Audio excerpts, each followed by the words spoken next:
Hello again. Now, with the price of fuel skyrocketing, we may soon see streets full of cyclists and people jogging to work as motorists hang up their keys for good. Given the current fuel price projections, which could see us paying close to 30 Rand a litre in the very near future, now may be the perfect time to start looking at other alternatives. Electric car owner Matshepo Seedat joins me now to discuss this and the advantages of owning an electric car. Matshepo, good afternoon and thank you very much for your time. Since when you've been an owner of an electric car?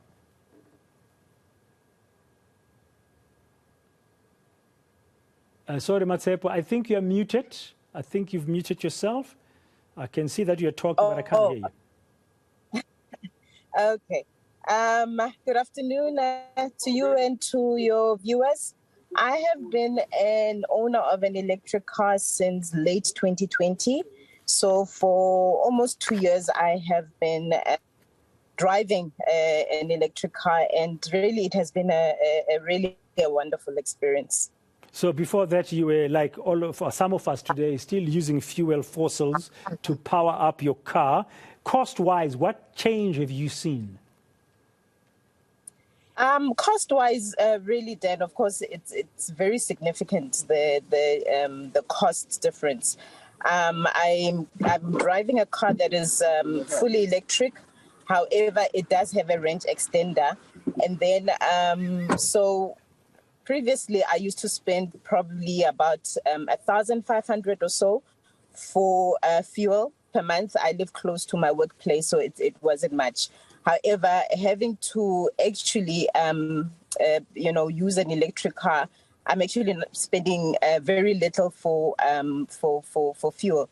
So the range extender means that the car has a 9-litre petrol, which you use really in emergencies, and you don't really have to use it in your everyday driving. So in a space of 3 months, I can actually have that 9-litre petrol fuel very full, because I'm using electricity completely. The electric powered car of completely, yes. So you're driving a kind of a hybrid?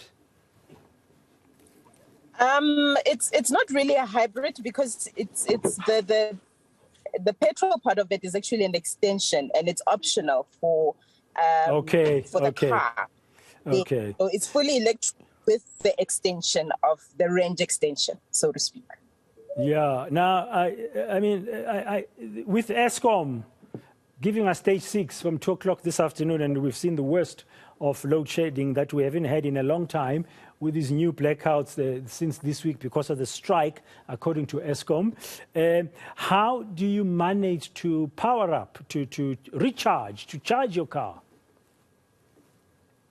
Well, I think it's the same way as your phone. So when you are not experiencing load shedding, you can charge up a car. But I also want to say that I think I've discovered that some of the chargers, the electric vehicle chargers, are actually solar powered. So even when you have load shedding, it does not affect you. I've also discovered that the EV chargers that are at the dealerships actually are not actually also affected by load shedding. I remember, I think about a month ago, as I was driving to go and charge the car, and the robots were not working because of load shedding. But when I arrived at the dealership and I put in the charger, it was actually working. So I have not really been affected by the load shedding in terms of charging the car. But like I say, there are really different ways in which you can charge. You can charge at home. When there is no load shedding, you can put your car in the garage and just plug it into the wall socket. But also there's the chargers that you have at the malls as well as the dealerships. And those really are mostly working even during load shedding. So it really has not affected my mobility, so to speak. Yeah. A couple of days ago, I interviewed a gentleman by the name of Karl Snyman. He's been doing this electric car for quite some time. He said he first bought a Nissan, I think it's called Leaf. Now he's driving a BMW i3. And recently he went down to KwaZulu-Natal, and he found that it was pretty much straightforward, because across the country there is now a map points of charging.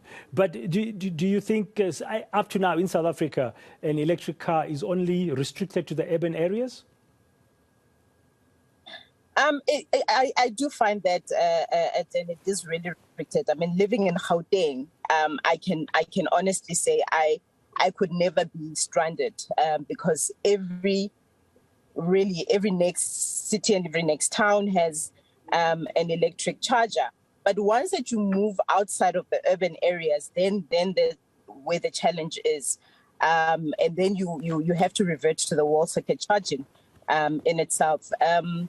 Yes, on the N3 in Harrismith, there is a charger that you can use, which means that your trip to Durban is actually taken care of. But yes, it's a challenge that outside of the urban areas, you do not find chargers, and then you might find yourself stranded. So I think for us, the city dwellers, it is an advantage, but really it still doesn't cater for people that are outside of the city. And I think also even the prices of the electric cars really make it very difficult for some people to actually afford one. Yeah, you know, they charge us 43%. The country charges 43% in import duty for these electric cars. Hence, they're still very expensive. Matshepo Seedat, thank you very much for relating your experiences. She's been driving an electric car since 2020 in South Africa. And people are beginning to look at that very seriously, that option with the rising fuel prices. But